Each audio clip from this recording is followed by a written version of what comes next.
$50.000, a njegova unuka Atina je prodala ovo ostrvo 2013. ruskom tajkunu Dmitriju Ribolovljevu, vlasniku Monaka, fudbalskog kluba, za $135 miliona. Novi vlasnik planira da investira ovde preko $400 miliona, možda čak i pola milijarde, vidjet ćemo, i želi da od ovog ostrva napravi rajsko ostrvo. Vidjet ćemo šta će sve napraviti, već su krenuli radovi.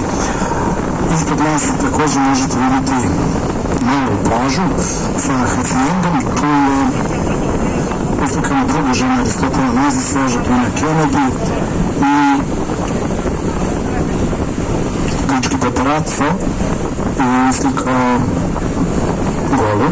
Te slike su obišli svet i taj grčki paparazzo je prodao te slike za $500 miliona.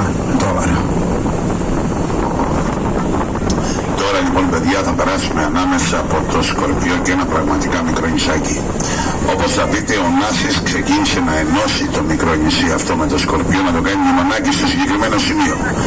Δεν τελείωσε ποτέ μια πλατφόρμα που την ξεκίνησε από το Σκορπιό.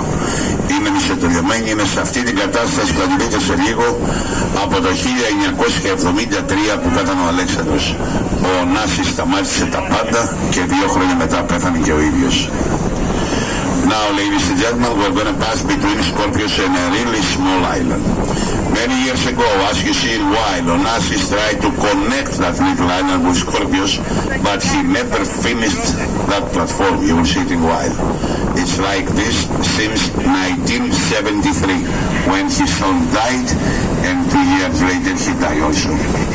Όπως περνάμε τώρα λοιπόν εδώ, δεξιά μας, στα τέτρα μέσα θα δείτε μικρά πέτριγνα κτίρια, είναι ο μικρός ζωολογικός κήπος του νησιού. Όταν θα είμαστε δίπλα στο νησάκι και βλέπετε πάντα δεξιά σας στο Σκορπιό τώρα, θα δείτε περιφραγμένη με ξύλινη περίφραξη το μικρό υπόδρομο του νησιού και μετά τον υπόδρομο θα δείτε και το σκοπευτήριο. Έχει μια πολύ μεγάλη ομάδα security το νησί επάνω από την ώρα που το αγόρασε ο Ρώσος. Περιπολούν το νησί 24 ώρες το 24ωρο. Με σκάφη, με σκούτερ, με αυτοκίνητα. As we pass close to Scorpios now, ladies and gentlemen, if you look right here side between the trees in Wild, you'll see small stone houses, the little zoo of the island. As we paralyze with the small island in Scorpios, also right here side, you will see the small hippodrome of the island, and after the half-finished platform, you will see the shooting area. All that the new owner made it. They have a really big security team on this island. They look after the island 24 hours a day, by car, by scooter, by boats. Zonja za 3 djata sësh ishulli Skorpionit, majta sësh a ishulli vogël dhe të kalojmë në mes. Djata tu mund të shikonin disa shtëpi të vogla prej guri që i ndërtoi Aristotele Onassos. Ai ndërtoi në vitin 70 të hipodromin, por nuk arriti ta mbaronte se të 10 vjet. Përpara është dhe porti i vogël. Tashti Ribolovlev që e zotëron ishullin ka një ekip sigurimi për 62 personash në shërbim 24 orë në 24. Unë bëni fotografi të ndryshme.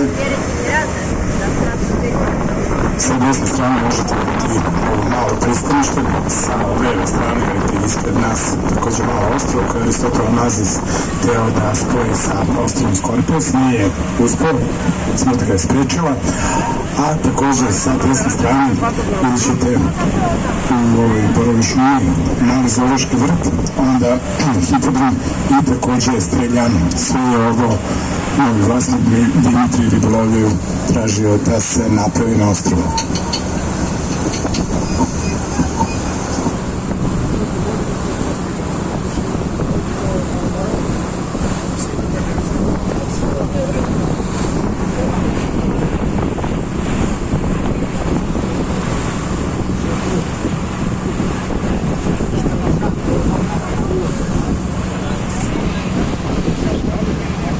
Σε λίγο θα δούμε 2 λιμάνια του νησιού. Το μικρό, το πρώτο λιμάνι που θα δούμε παιδιά είναι για τις